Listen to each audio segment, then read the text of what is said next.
Mantrase, Chuse, Dutase, Durmuse, Ningolache, Kalanza, Kanshantarang, Bepe Soa, Lentangboje, Omtrase, Chuse, Dutase, Durmuse, Ningolache, Kalanza, Kanshantara, Bebe Soa, Omtrase, Chuse, Dutase, Durmuse, Ningolache, Kalanza, Kanshantara, Bebe Soa.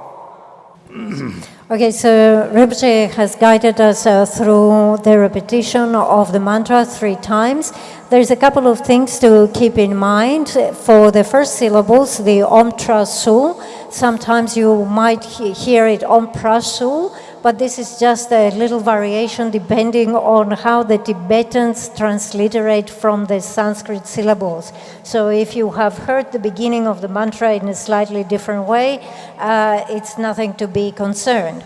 Continuing with the mantra, it says Om Tra Sul, Om Chu Sul, Duta Sul. So, and then after that we have the syllables Du Me Sul. So in Rinchen Gyatsa, it doesn't have the syllables Du Me Sul.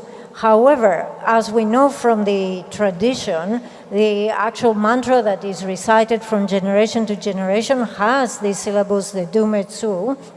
And also, if we look at other texts in the annotations, we can find the complete mantra. So the version of the mantra that you have here is the mantra that is found in the annotations in its complete form and in the way that it has been recited for generations, and this is the well-known aspect of the mantra.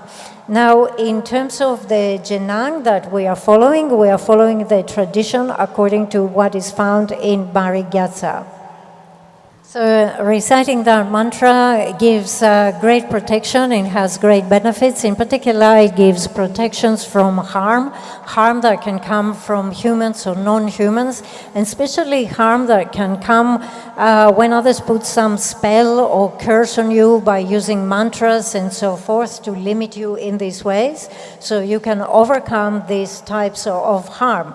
But it has some special unique benefit.